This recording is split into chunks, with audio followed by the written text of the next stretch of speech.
Okay, so that'll now bring us to item H2, the last item on the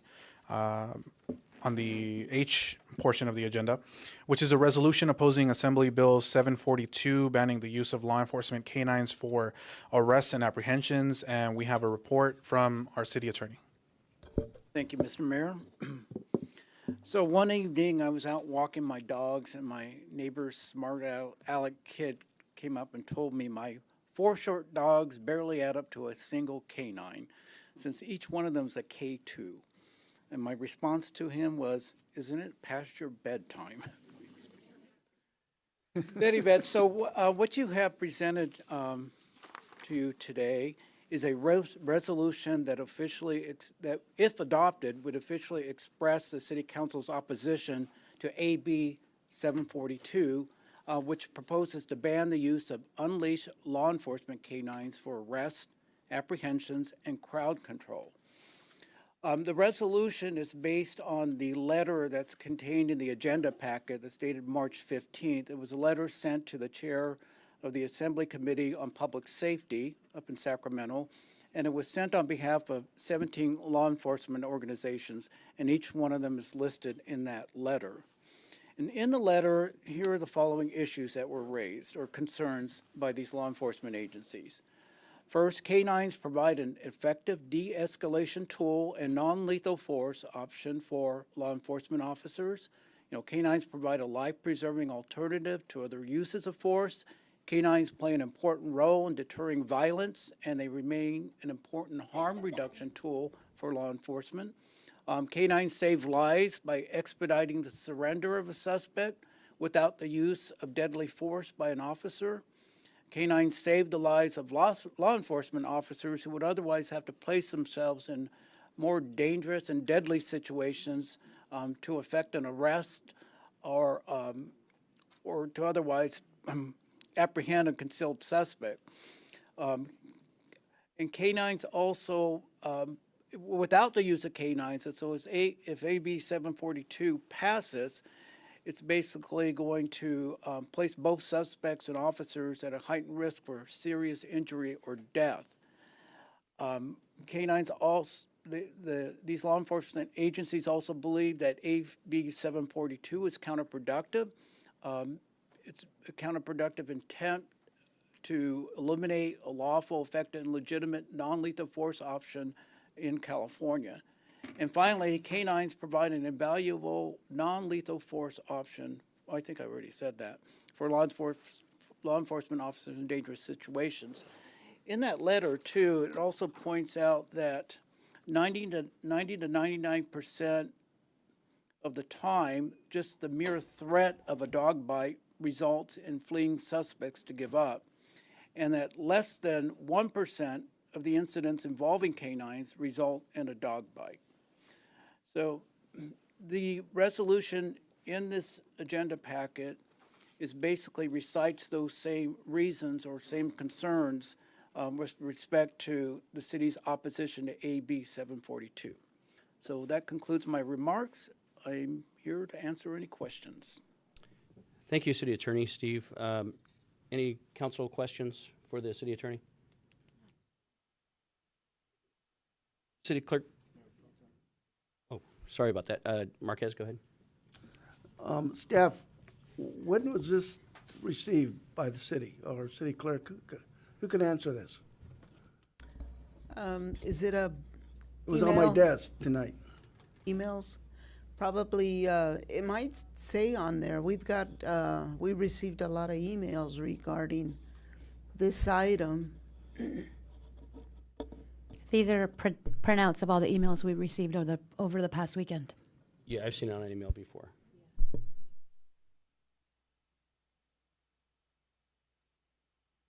Okay, thank you very much. Thank you. City Clerk, do we have any public speakers for this item, H2? Yes, we do. We have 15. 1-5. Can we, let's go 2 minutes 2 minutes. per, and then let's call the first 3 speakers, please. Okay. First 3 speakers are Eddie Torres, followed by Patrick Biggers and Daryl Terrell.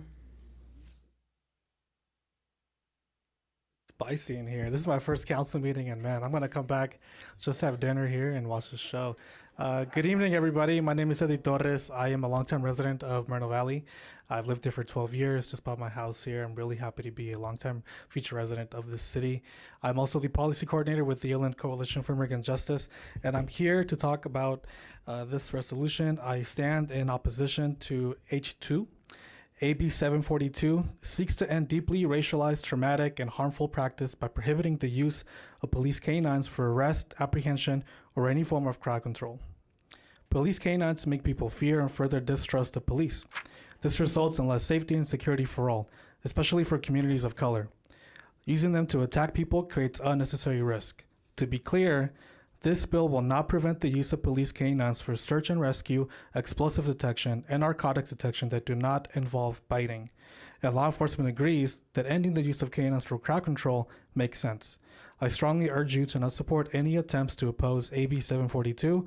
Our people and our canine companions deserve better. Thank you. The next three speakers are Patrick Biggers, Darrell Terrell, and Mary Lou Santisteban.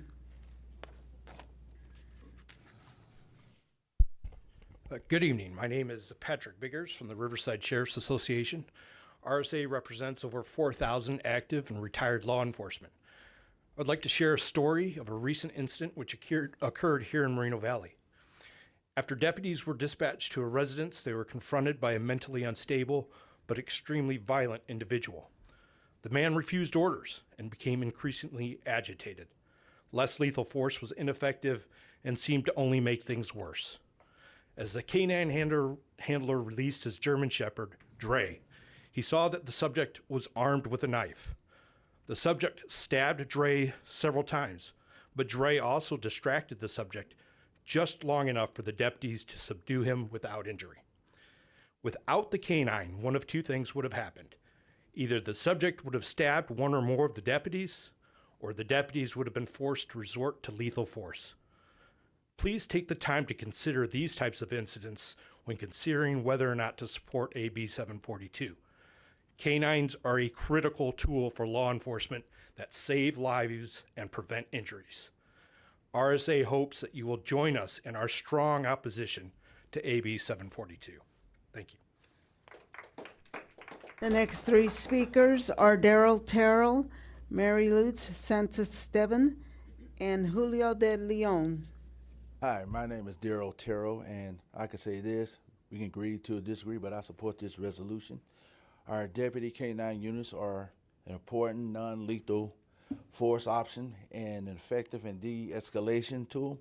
When K-9s arrive on the scene, just their mere presence often encourage those suspects who may be hiding to surrender and discourage other suspects from fighting or fleeing from officers.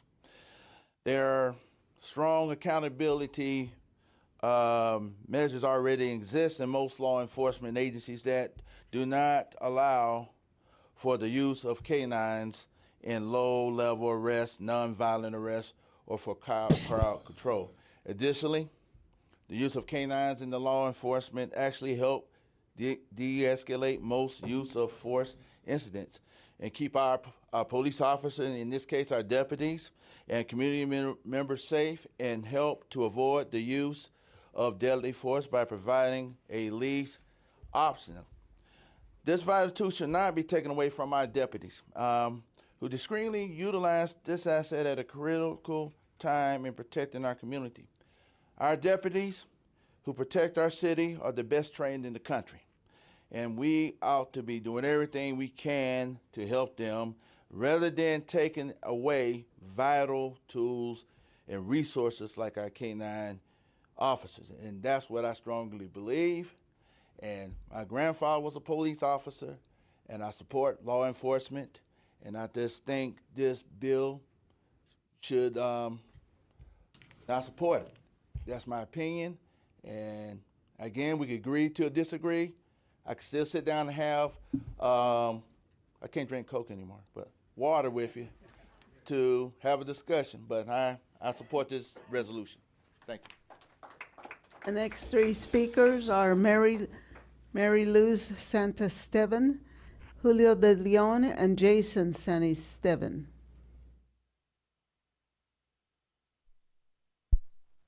Hello, everyone. First time here, so bear with me. So my name is Mary Lou Santisteban. I'm a wife of a former canine deputy and his partner, Canine Aussie, who protected your city for 10 years. When my husband asked me if I could share some words about the experience that I had with him being a canine handler and Aussie, I asked, how much time do I have? He said 3 minutes. So I got 2. And I thought, how can I share, a lifetime story full of love, loyalty, and friendship? How can I share the emotions I felt every time I will receive a late night text from my husband telling me that he loves me, and to tell my children that his dad loves him, knowing that he's going into a home or a building to search for an armed and dangerous person? How can I express my feelings of relief when I see my husband come home, even though I see he's tired, bruised, and sometimes with his uniform torn from the search? Then I look down on his feet and I see Ozzy with his tender eyes looking at me. And if he can only speak, he tells me, Mom, don't worry. I will protect Dad and bring him home safe. And that is what Ozzy did for 10 years. He brought my husband home safe to me and my children while protecting your city. Some of the most memorable memories. Thank you, ma'am. Thank you. The next 3 speakers are Julio De Leon, Jason Santisteban, and Mike Walsh. Good evening. My name is Julio De Leon. I'm a lieutenant with the Riverside Sheriff's Office. I have the distinct privilege of representing Sheriff Chad Bianco in Sacramento on all legislative matters. We have formally opposed this bill in Sacramento, and my job is to convey our message that the City Council of Moreno Valley should also join us in opposing this bill for several reasons. To start off, the author of this bill has claimed that law enforcement is racist and that we are using these canines for racist purposes, and we flatly reject that. And I'm going to discuss, I thought I had 3 minutes, but I'm going to be quick here. The statistics that they are providing you and on the bill are misleading to the public. First, we do agree that canines have a troubled history, but if you look at what happened in slavery era and the 60s and current policing, we're talking about 2 different things, apples and oranges. We have progressed so far from those eras. To provide stats for 2021, our department alone used our canines 699 times to apprehend someone. However, only 6 of those resulted in an actual bite. That is 1% of all of our canine apprehensions resulted in a bite. In 2022, we have similar stats. 552 canine apprehensions out of 565. Roughly 2% of those people were actually bitten. That's it. 2% of suspects, felony suspects, by the way, were bitten by a canine. We just ask you to support our measure, and also he also says 4 people died of canines. That is untrue. 3 of those were actually shot first, but he's saying that 4 people were killed by canines. That is untrue, and that is part of. Thank you. The next 3 speakers are Jason Santisteban, Mike Walsh, and Adriana Wong.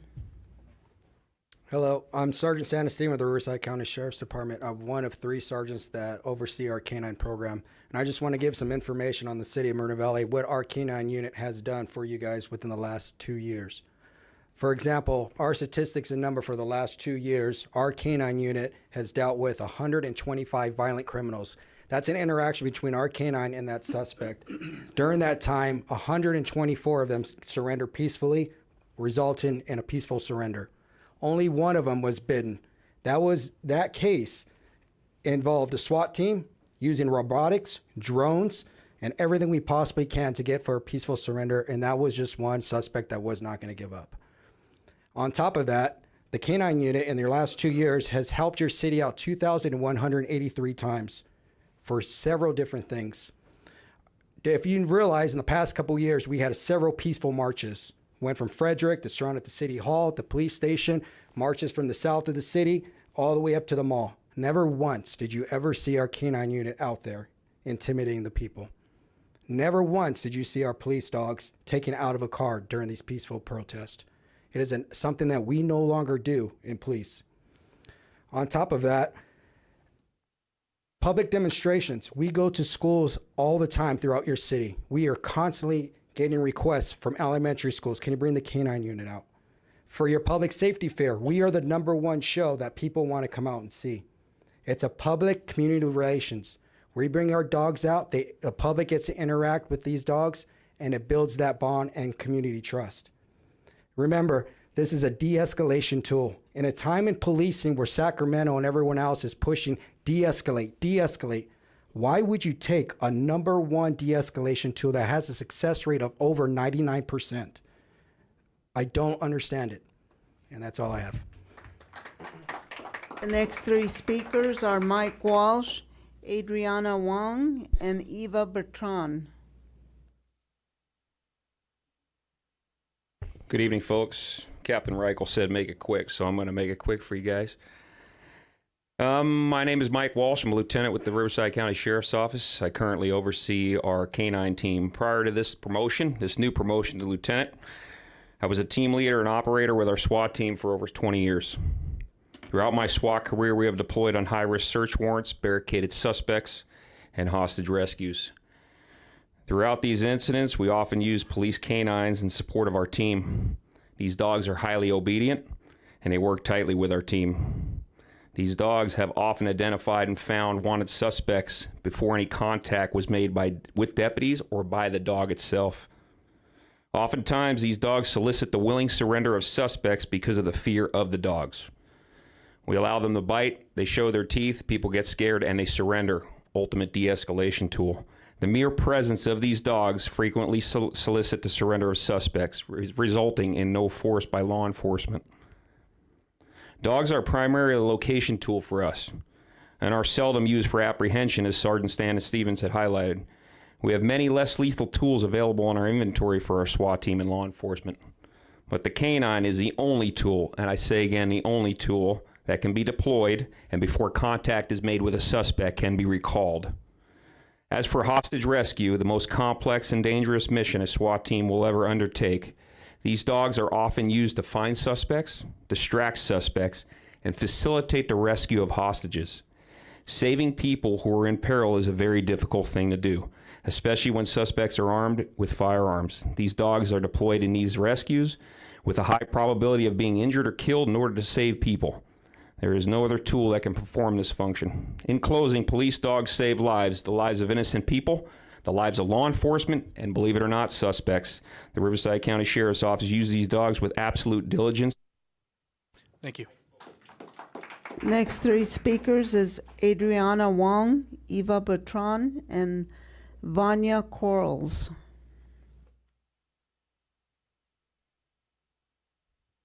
Good evening. I'm here to urge you to vote no on the proposed resolution. So I was actually at the assembly hearing on this bill, and there are a few things that happened at that hearing that I think are important for you to consider. So the committee heard testimony about the devastating and lifelong injuries that canines cause. Limbs amputated, stitches, surgery, and skin grafts needed. A woman had her ear torn off while a canine was searching for a suspect and almost lost her hearing. A man lost his voice after his throat was crushed. And the committee heard and acknowledged that most of the time people are seriously injured by canines in this way, they are unarmed. And Assemblymember Alanis, who is a former sheriff, and the law enforcement witness, a sheriff for Butte County, both explained why so many people so seriously injured, the majority of them, the vast majority, are unarmed. It's because law enforcement do not send canines to apprehend armed suspects. They said that on the record. And so the claim that's being made that canines are an alternative to lethal force is just not true. They're not a life-saving tool. Preventing canines from biting is not going to put lives in danger because the vast majority of the time they are used to bite, there's no threat to life at all. In these situations, deadly force would not only be unnecessary, but totally illegal. The Riverside Sheriff's Department, your policing agency, has been caught multiple times on camera using canines to maul unarmed people who are handcuffed and lying down. I agree with the gentleman earlier who said that everyone should pay attention to what their counsel is doing, and anyone paying attention can understand that this resolution was essentially written by the Riverside Sheriff's Association and introduced without fact-checking. The materials in your agenda packet and your own staff report makes that clear, and so I think in the interest of public integrity, council members who have received Riverside Sheriff's Association campaign donations must disclose that fact as they are voting. But for the simple reason that this resolution relies on factual inaccuracies about when and why law enforcement actually use canines to bite people, you should not adopt it. Thank you. The next three speakers are Eva Batron, Vanya Quarles, and Sean Fortine. Good evening, Mayor and members of the Council. My name is Eva Bitran. I'm a resident here in Riverside County. I urge the Council to reject Agenda Item H2. Contrary to the staff analysis, which claims that canine bites are a necessary de-escalation tool, adopting this resolution would put the city in direct conflict with state law and post-training guidelines on use of force and de-escalation. State law mandates that officers de-escalate situation by, among other things, quote, avoiding situations that lead to violence. Officers are urged to safely manage situations, again, quote from the Penal Code, without the use of force. A canine bite, in contrast, is a violent use of force that can crush limbs, tear flesh, and cause lifelong injury, what de-escalation is designed to prevent. State law and post instead require officers to use their body, calm encounters with the public. Deploying an animal to create panic and terror, not to mention inflicting pain and injury, escalates an encounter, adding pain and violence to a situation. Simply put, attack canines escalate. The city's analysis on this issue is wrong and risks undermining compliance with state law. AB 742 is all the more necessary in Riverside County because of RSD's long history of violence using attack dogs, especially against Black and brown folks in the county. As the Desert Sun and other outlets have reported, Riverside Sheriff's Department deputies have consistently ordered canines to attack passive and compliant members of the public. We ask that the council and mayor look at the letter and materials attached from the ACLU of Southern California and judge for yourself how much policing has really changed since the slavery era and since the 1960s. This legislation, which would not prevent law enforcement from using leashed canines or using canines for search and rescue, explosive detection, or other critical uses of the dog's sense of smell. The bill is crucial to protecting public safety. I urge you to vote no on this item. Thank you for your time. The next three speakers are Vanya Quarles, Sean Fortine, and Pete Bleckard.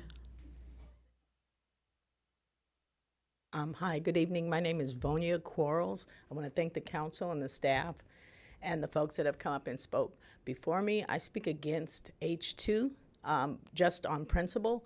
I'm the executive director of Starting Over. I live in Moreno Valley. Our organization is in Riverside County, and I'm a member, co-founder of Riverside All of Us or None. And we are formerly incarcerated, system-impacted people who live our lives upright today and have gone through the terrorism that comes with bad policing, bad policies, well-intentioned maybe at best, but for the most part, when we think about dogs, we know that we shouldn't be fighting dogs. We don't allow dogs to fight each other, but we still think it's okay for dogs to attack people who have not been convicted of anything. We're allowing the Riverside Sheriff to continue to play judge and jury and executioner in the streets in this county. And I think this is just a political exercise, actually, because no matter what you do today, it's not going to affect the state law. No matter how much you're terrorized by crime, and I get it, I live here. No one wants to live around crime, but you don't overreact or dehumanize people who may or may not be on the opposite side of the law than you are, and you call yourself law and order. I've heard a lot tonight about being above the law. And no one is, whether that's a sheriff or a person that's coming out of a hot wings and being a suspect, coming out from getting hot wings at a hot wing stop and being attacked by dogs because. And so when we look at what the sheriffs are proposing, let's look at the data that backs it up. Let's make sure that there's no racial components to how we're using dogs today before this body votes to continue to allow its use. Thank you. The next three speakers are Sean Fortine, Pete Bleckert, and Donovan Sadiq. Hi, I'm Sean Fortine. I'm in favor of this resolution. Unfortunately, it appears that Corey Jackson is going to try and use racial division to promote his career, regardless of what it does to the cohesiveness of the community. And if he looked at history closer, he'd know that dogs have been used for tracking people in various other purposes since at least Roman times and possibly even the Sumerians and other cultures. But more here and now, it doesn't matter what you use. I mean, we could go back to using batons and flashlights. We could get really trigger happy with tasers. We could use lots of those 40 millimeter rubber bullets. It doesn't matter. The opposition to or the people that support banning the dogs are going to get mad about any of those options, and really the only thing that will suit them is trying to ask violent psychopaths nicely if they will oblige. And unfortunately, for all their good intent, the violent psychopaths will just use their sympathies for antisocial gain to continue doing what they're doing to harm the community. Thank you. The next three speakers are Pete Bleckert, Donovan Sadiq, and Russell Schaefer. Well, I support the resolution for many, many reasons. One of them is that there's only another alternative, and that's lead poisoning, and lead poisoning will make you sicker quicker. So if that's your choice of enforcement, then jump right out there. Dogs are not racist. Them dogs are not trained at. They're only trained when you resist being arrested, and you want to fight with a police officer, no matter what it is. If you didn't do the crime, they wouldn't be talking to you. So that's why they try to use the least lethal force that can be used. So I support the resolution and anything else. The only thing I can say to them anti-police people that don't like anything is they want us to go back to Barney Fife on Mayberry. You carry one bullet and you got to keep it in your pocket. So that's what they want, because there is no other way. They hate law enforcement. They don't want nothing to do with law enforcement. And if that's the way you want to be, then get out there, because anarchy will start. You only got a little thin line between law enforcement and anarchy. Next three speakers, Donovan Sadiq, Russell Schaefer, and Tom Gerald Sr. All right, council, staff, police, sheriffs, deputies, whatever like that. Critical thinking, everybody. You got to use critical thinking. This is a wedge issue. Nobody loves dogs and cats more than I do. I've got 3 cats and a dog. And I'm going to tell you, as much as I love my dog, she is there for one thing in my house: protection as a tool. Protection as a tool. Anybody that has a dog right now, you are depending on that dog to either bark or attack somebody who's illegally running into your house, right? Critical thinking. Everybody up here has been saying a dog is a tool. Military, we had military dogs, they're a tool. Now, I have a love-hate relationship with the police department, and there's been a lot of problems with the police department with people of my color. But here's what we got to think about, though. I would rather recover from a dog bite than, just like what Mr. Pete said, have lead and be dead. It's as simple as that.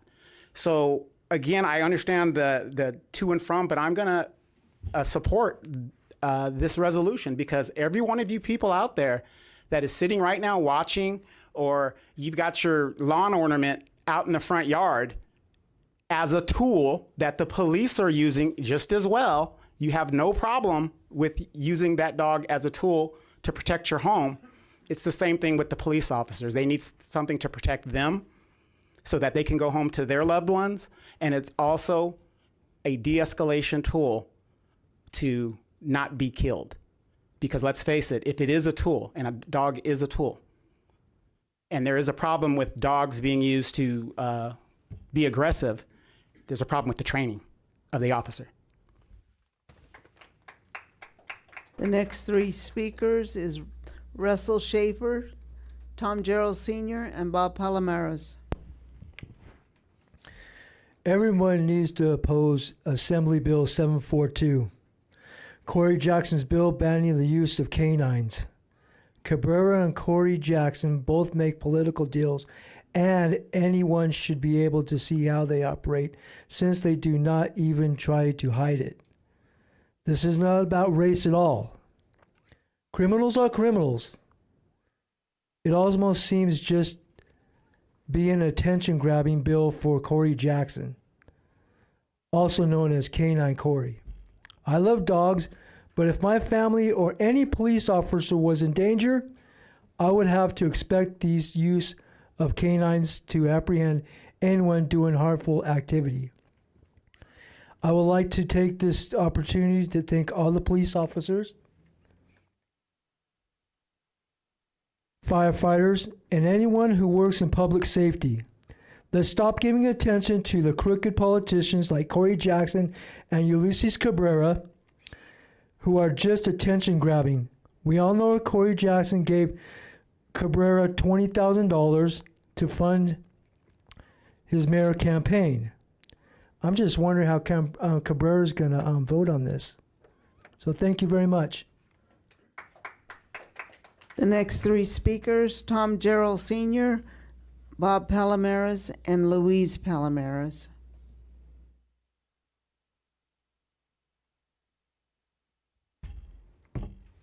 Tom Gerald again, speaking on behalf of myself, Mayor Pro Tem, council members, members of staff, and the public.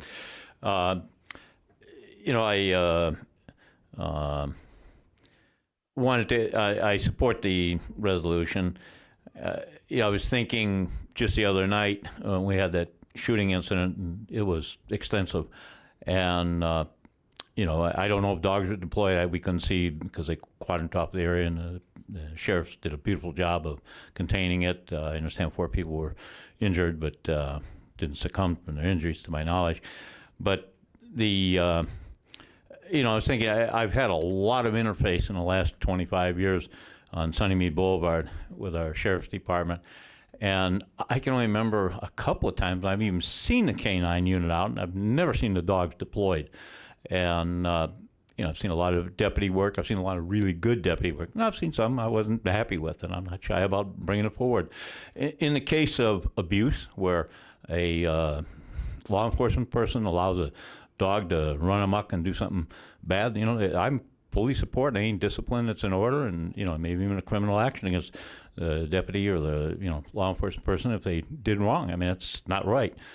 We've come a long way in this country, and I think our at least this department that I've seen has done a really, really good job of using the resources properly and intelligently and for the public benefit. So I support the resolution, and I hope you do pass it. Thank you. The next two speakers are Bob Palomares and Louise Palomares.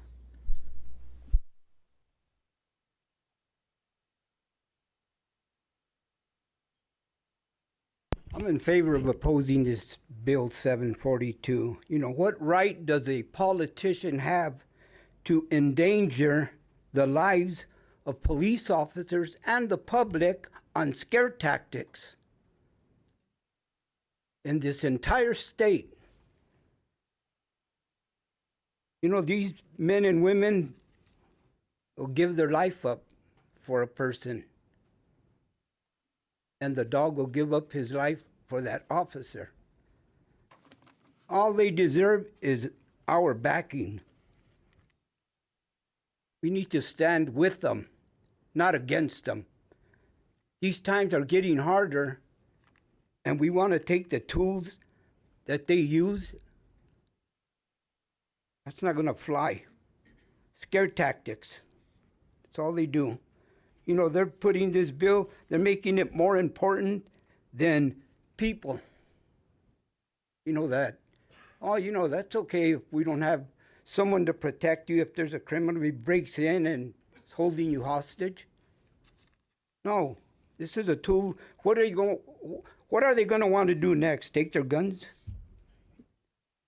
You know, our society's getting more where we're leaning towards, oh, poor guy, you know, he didn't really mean to do that. Well, yeah, he didn't mean it because you got caught. You know, we got to stand behind the law. That's what's going to save us in the long run, believe me, because people are getting crazier every day. The crime is more and more. So, you know, Cabrera, I know how you're going to vote. You know, you're in with him deep. So, thank you. The final speaker is Luis Palomares.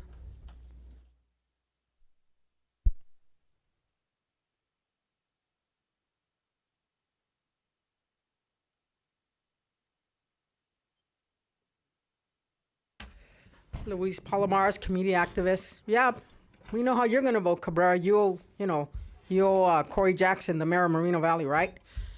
Also known as K9 Corey, because this is the bill he wants to pass. You know, when there's a building and there's a suspect in there that broke the law and it's dark in there and he's hiding from officers and they got the building surrounded, you know, you want to send an officer in there in the dark? You got a dog. Send the K9 in there. You could smell that guy out in the dark. In the dark. Or if a school was under siege. How are we going to take a tool, an important tool, away from our sheriffs all across the state of California? Wow. K9 Corey. Wow.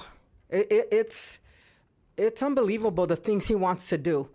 You know, he's making it it's about people. It's not about race, it's about saving lives. It's about saving officers. They don't have to go in there and put their life in jeopardy like this officer's wife said right now, that, golly, my husband came home 10 years already because he's had that tool he had the tool of the K9 to help him and to keep him safe. I even hate to say this, I'd rather have a dog go down than an officer or another human being. The guy has saved the criminal's life because he's going to do some time in jail, but at least he's going to have a leg or an arm still. He's not going to be dead. So that's my I support the sheriffs and what they're doing for us. And I just get emotional hearing about this because I know it's all about politics and we got to pay Corey Jackson back and everything else. We owe him big. Thank you. The final there's one more speaker, Mayor. Roy Bleckard.